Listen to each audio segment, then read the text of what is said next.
नमस्कार दोस्तों, मैं दिलीप शर्मा। आप सब लोग जानते हो। देखिए बेटा, कल का जो लेक्चर था लास्ट का, वो अपन ने क्लासिफिकेशन तक और नोमेनक्लेचर तक हैलोजन को कंप्लीट कर दिया है। ठीक है, अब आगे जो आने वाला टॉपिक है इसको समझना बहुत ज़्यादा जरूरी है और एक एक पॉइंट को यहाँ से क्लियर करते हुए चलना। और है क्या अगला point?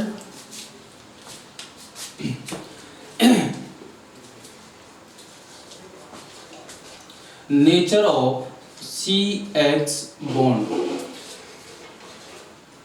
Nature of CX bond बोलते हैं इसको हिंदी में CX बंध की प्रकृति। क्या बोलते हैं इसको? CX बंध की प्रकृति। बेटा समझना इसको, ये रिएक्शन को समझने के लिए बहुत ज़्यादा जरूरी स्टेप होता है। जब तक ये चीज़ें समझ में नहीं आएंगी बाकी आपको रिएक्शन कंफ्यूज करती रहेंगी। ठीक है, तो इसको बहुत अच्छी से बारीकी से समझना। देखना, CX बॉन्ड है क्या? कार्बन और हेलोजन के मध्य में जो बंध बना हुआ है। इधर आपके पास कौन है? ये कार्बन है और X कौन है बेटा आपके पास? हेलोजन।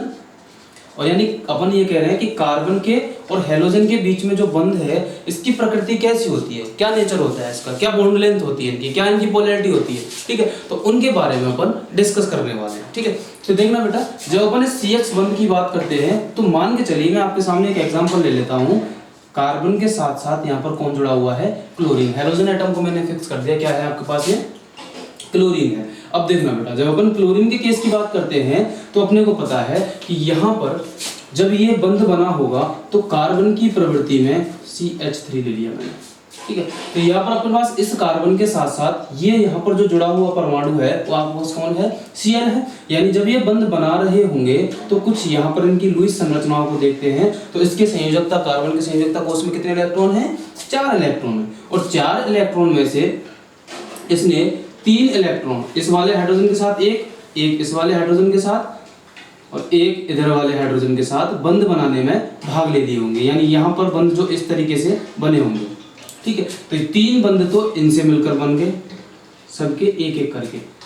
और एक जो बंध बना हुआ होगा वो क्लोरीन की साझेदारी से बना हुआ होगा। इसका मतलब क्या है कि यहाँ पर एक ही तो इलेक्ट्रॉन क्लोरीन ने दिया है और एक इलेक्ट्रॉन किसने दिया है? कार्बन ने दिया है। जब 2 समान संख्या के इलेक्ट्रॉन एक दूसरे के साथ कंट्रीब्यूट होते हैं तो उस बंध को अपन क्या बोलते हैं? सहसंयोजक बंध। क्या बोलते हैं इसको अपन? सहसंयोजक बंध। इंग्लिश में बोलते हैं इसको कोवेलेंट बॉन्ड। क्या बोलते हैं इसको? कोवेलेंट बॉन्ड बोलते हैं अपन इसको इंग्लिश में। ठीक है, तो ये आपके पास कोवेलेंट बॉन्ड बना हुआ है, यहाँ पर सहसंयोजक बंध बना हुआ है। क्यों बोला इसको सहसंयोजक बंध? क्योंकि यहाँ पर क्लोरीन और कार्बन के दोनों के एक एक इलेक्ट्रॉन की साझेदारी से इस बंध को क्या किया गया है? बनाया गया है। ठीक है, अब जब इसकी वास्तविक स्थिति को अपन देखते हैं तो अपने को पता चलता है कि जो क्लोरीन है, यानी जो क्लोरीन है, यहाँ के पास क्लोरीन है, यहाँ के पास कार्बन है। जो क्लोरीन की जो इलेक्ट्रोनेगेटिविटी होती है, यानी विद्युत ऋणात्मकता, इलेक्ट्रोनेगेटिविटी मतलब क्या होता है? E.N, विद्युत ऋणात्मकता। जो इसकी विद्युत ऋणात्मकता होती है ये क्लोरीन की क्या होती है? इस कार्बन से ज्यादा होती है, जिसकी वजह से क्या करता है? ये इलेक्ट्रॉन को अपनी तरफ खींच लेता है। क्या करता है? इलेक्ट्रॉन को अपनी तरफ खींच लेता है। विद्युत ऋणात्मकता का मतलब क्या होता है? इलेक्ट्रॉन को अपनी तरफ खींचने की प्रवृत्ति।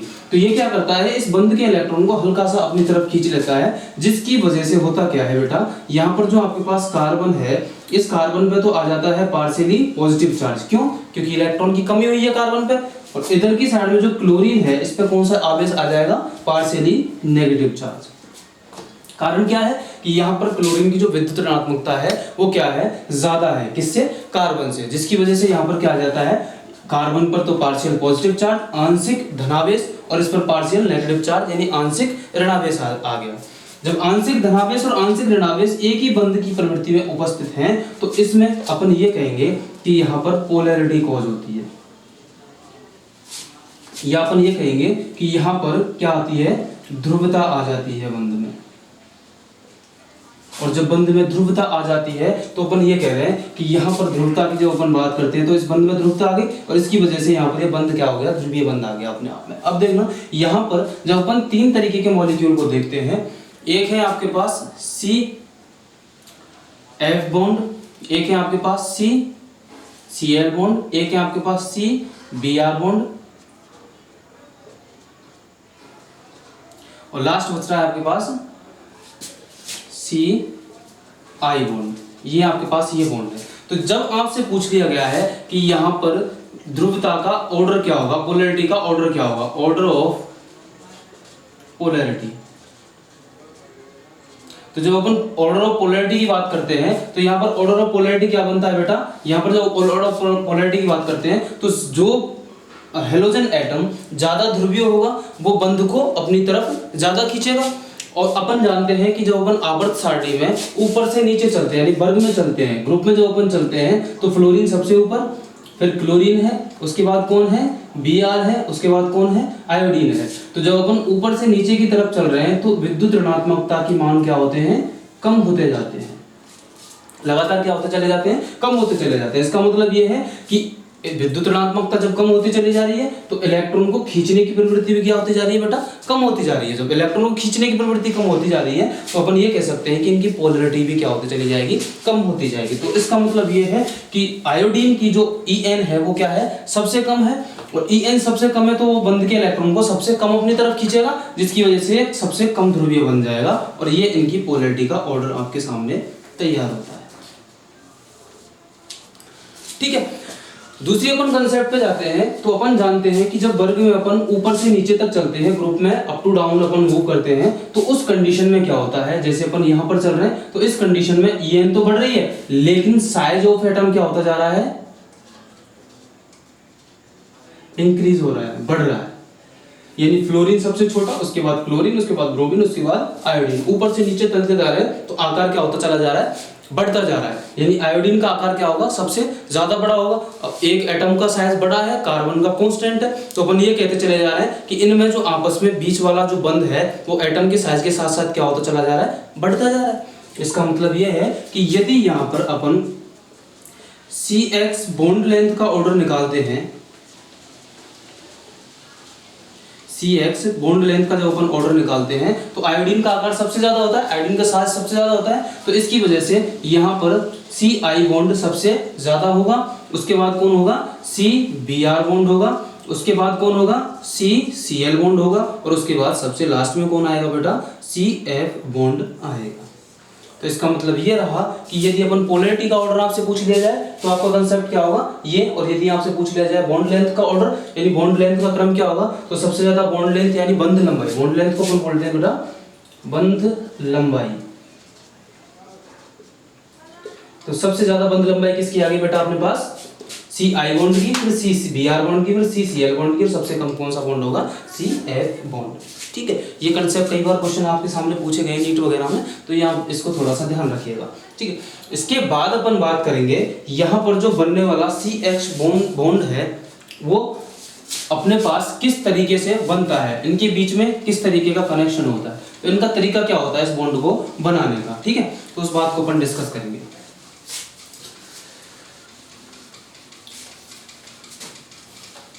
देखिए बेटा, हिंदी और इंग्लिश दोनों के दोनों मीडियम को साथ के साथ पढ़ते जा रहे हैं अपन, तो उन सारी चीज़ों को अपन आराम से क्लियर कर लीजिएगा। हिंदी मीडियम वाले स्टूडेंट को, इंग्लिश मीडियम वाले स्टूडेंट को यहाँ पर कोई कन्फ्यूजन नहीं होगा। ठीक है, तो देखना बेटा, अपन देख रहे हैं क्या, जो एल्किल हैलाइड है उसमें CX बॉन्ड की जो संरचना होती है, एल्किल हैलाइडों की रियल स्ट्रक्चर कैसी होती है, ये तो आपने बंध की प्रकृति देखी। अपन देख रहे हैं alkyl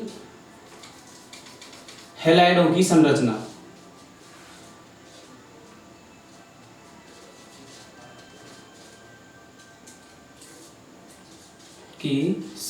structure of alkyl halide.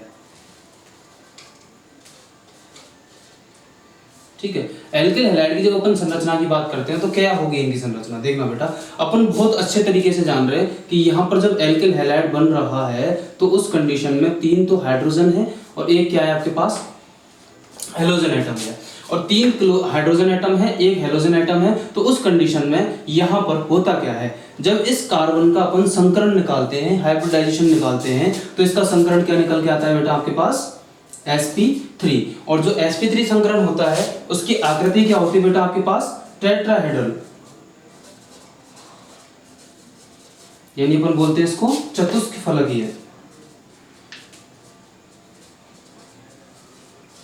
कौन सी आकृति होती है बेटा इनकी? चतुष्फलकीय आकृति में अभिविन्यासित रहता है। ये कौन? कार्बन। जब ये कार्बन की आकृति कैसी होती है? चतुष्फलकीय। तो यहाँ पर क्या होता है, इस कार्बन के sp3 संकरित कक्षक, कौन से संकरित कक्षक? sp3 संकरित कक्षक हाइड्रोजन के 1s कक्षक के साथ अतिव्यापन करते हैं। और हाइड्रोजन कितने अपने पास? 3। तो 3 हाइड्रोजन के 1s कक्षकों के साथ क्या किया है इन्होंने? अतिव्यापन किया है। और अतिव्यापन करके तीनों के तीनों हाइड्रोजन के साथ क्या बनाते हैं? एक एक सिग्मा बॉन्ड का फॉर्मेशन करते हैं। तो बेटा कैसे करते हैं वो देखना। sp3 की जब अपन संरचना देखते हैं तो sp3 की संरचना चतुष्फलकीय होती है। और कैसी होती है? ये है आपके पास कार्बन। इस कार्बन की जब अपन संरचना का अध्ययन करते हैं तो अपने को पता चलता है इसकी संरचना कुछ ऐसी है आपके पास।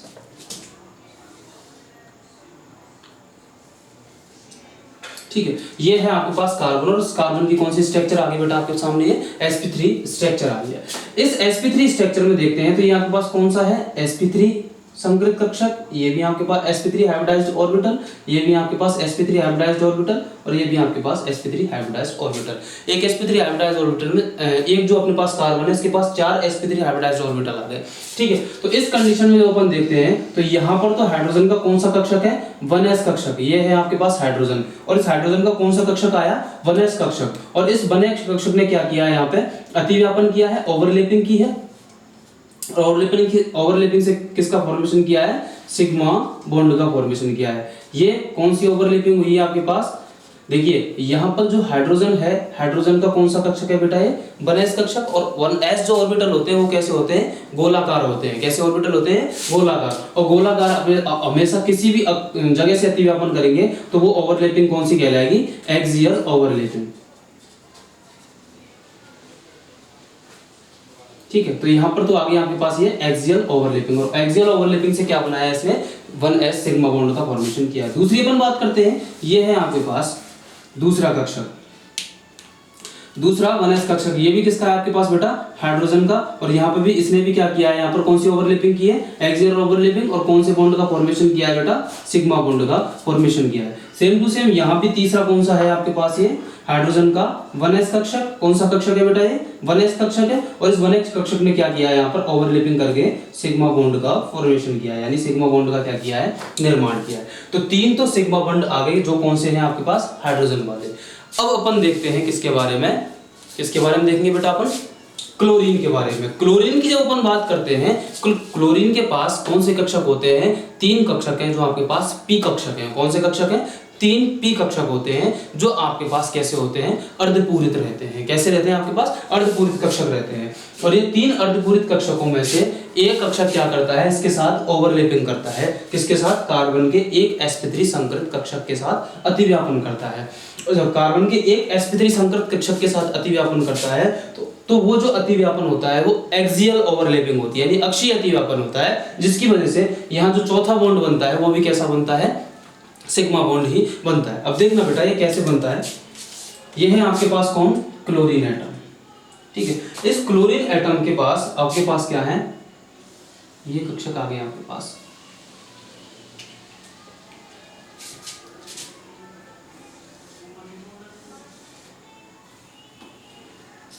एक जो कक्षक है वो यहां से क्या करेगा? अतिव्यापन करेगा। और इस अतिव्यापन से क्या करता है? ये कौन सा ऑर्बिटल है बेटा? p कक्षक है। कौन सा ऑर्बिटल है बेटा? है p कक्षक। और p कक्षक यहाँ पर अतिव्यापन करता है और किस बॉन्ड का फॉर्मेशन करता है? सिग्मा बॉन्ड का। कौन सी ओवरलैपिंग हुई है बेटा यहाँ पे? Axial overlapping. ये बात मैंने आपको लास्ट क्लास में एक में बताई भी है कि यहाँ पर जो अतिव्यापन होता है वो एक्सियल ओवरलैपिंग से होता है। देखना कैसे देख रहे हैं इस बात को कि यहाँ पर अपन जब जानने जा रहे हैं तो इसके बारे में, तो जो ये p कक्षक है वो किस तरीके से है? जो आपके पास हेलोजन एटम होते हैं, इस हेलोजन एटम के पास क्या रहता है? 7 अनपेयर्ड इनके जो बैलेंस है उसमें कितने इलेक्ट्रॉन होते हैं? 7 इलेक्ट्रॉन होते हैं। और 7 इलेक्ट्रॉन अपने पास में 3-3 कक्षकों में डिवाइड हो जाते हैं। और एक अर्धपूरित जो इलेक्ट्रॉन बचता है वो यहाँ पर इसके साथ क्या करता है? ओवरलैपिंग में जाएगा। और यहाँ पर ओवरलैपिंग के साथ साथ क्या करेगा? ये अतिव्यापन करेगा। p कक्षक में जो इलेक्ट्रॉन बचते हैं वो अपने आप में 5 ही बचते हैं। देखना भाई मैं बात कर लेता हूँ क्लोरीन के बारे में। सबसे पहले अपन बात कर लेते हैं फ्लोरीन के बारे में। तो फ्लोरीन को देखना, फ्लोरीन का एटॉमिक नंबर कितना होता है बेटा? अरे भाई कैलकुलेट कर लो, कितना है इसका? 9। कितना है? 9 है एटॉमिक नंबर। जब इसका 9 एटॉमिक नंबर है तो इसका जब इलेक्ट्रॉनिक कॉन्फ़िगरेशन देखते हैं अपन तो किस तरीके से बनता है, इलेक्ट्रॉनिक जो विन्यास है 1s2 2s2 2p, क्या आएगा भाई 2p5। अब देखना भाई, जब बाह्यतम कोष की बात कर रहे हैं तो n इक्वल टू जो लास्ट रहता है वो इसका बाह्यतम कोष होता है। एक 2p और 2s से मिलकर कौन सा कक्षक बना होगा इसका, बैलेंस सेल, या कह सकते हैं इसको outermost shell. Outermost shell यानी बाह्यतम कक्षक जो होता है उसकी बात कर रहे हैं अपन, और बाह्यतम कोष की बात करेंगे। और बाह्यतम कोष में इसके कितने इलेक्ट्रॉन है बेटा, टोटल 2 तो इसके पास है, 5 इसके पास है, टोटल इलेक्ट्रॉन कितने हो गए 7 इलेक्ट्रॉन। सेम टू सेम जिस ग्रुप में अपन चलते जा रहे हैं उसी ग्रुप में उसी तरीके से इलेक्ट्रॉन की नंबर इंक्रीज होती चली जाती है। अब देख लो भाई, जब अपन क्लोरीन के केस की बात करें तो क्लोरीन के केस में क्या होगा आपके सामने, ये लो भाई क्लोरीन की बात कर रहे हैं अपन। जब अपन क्लोरीन की बात कर रहे हैं तो क्लोरीन पे देख लेना, क्लोरीन का नंबर कितना होता है बेटा अपने पास 17, कितना होता है बेटा अपने पास 17, और क्लोरीन का नंबर 17 होता है तो उसका इलेक्ट्रॉनिक कॉन्फ़िगरेशन निकालते हैं तो किस तरीके से देख लेगा 1s2 2s2 2p6 3s2, नीचे ले लेता हूँ 3s2 और 3p5। पता चल रहा है कैसे, 2 2 4 और 6 10 और 2 12 और 5 17, यानी इसके भी बाह्यतम कोष में n इक्वल टू लास्ट है, यानी 3 3 है n का, और जो n अपने पास 3 3 रहेगा, जो लास्ट वाला रहेगा कोई भी हो 3 4 5 जो मैक्सिमम है वो आपके पास बाह्यतम कोष को रिप्रेजेंट करेगा। तो n इक्वल टू लास्ट ये है क्या, तो इसमें आपके पास इलेक्ट्रॉन कितने हैं, 2 इलेक्ट्रॉन इसके पास और 5 इलेक्ट्रॉन इसके पास, तो टोटल इलेक्ट्रॉन कितने आ गए आपके पास 7 इलेक्ट्रॉन, यानी बाह्यतम कोष में कितने आ गए इसके 7 इलेक्ट्रॉन। ये 7 इलेक्ट्रॉन किस तरीके से होंगे कि 3 तो आपके पास कहाँ है, 2 इलेक्ट्रॉन तो कहाँ है आपके पास s कक्षक में, और 5 इलेक्ट्रॉन कहाँ है p कक्षक में। अब ये भाई इनमें से जो p कक्षक हैं वो आपके पास कैसे होते हैं, डंबल शेप होते हैं, और px py और pz 3 कक्षक आपके पास उपस्थित होते हैं। तो px py उनमें से कोई भी 2 कक्षक में अपने पास क्या होता है 2 इलेक्ट्रॉन चले जाते हैं। 5 में से 2 इलेक्ट्रॉन गए तो 4 इलेक्ट्रॉन तो जा चुके हैं, बाकी के बचता है आपके पास 1 इलेक्ट्रॉन। तो वो जो 1 इलेक्ट्रॉन होता है अतिव्यापन के लिए अयुग्मित इलेक्ट्रॉन का होना जरूरी होता है, ये आपको पता होगा शायद। अतिव्यापन के लिए क्या होता है, अयुग्मित इलेक्ट्रॉन का होना जरूरी होता है। तो जिसमें अयुग्मित इलेक्ट्रॉन होता है वो इससे क्या करता है, अक्षीय अतिव्यापन करता है। क्या करता है बेटा, अक्षीय अतिव्यापन करता है, और जिससे ये क्या बनाता है यहाँ पे सिग्मा बॉन्ड का फॉर्मेशन करता है। और जब ये सिग्मा बॉन्ड बनाया है तो ये कौन सी ओवरलैपिंग से बना हुआ है बेटा, एक्सियल ओवरलैपिंग से बना हुआ है।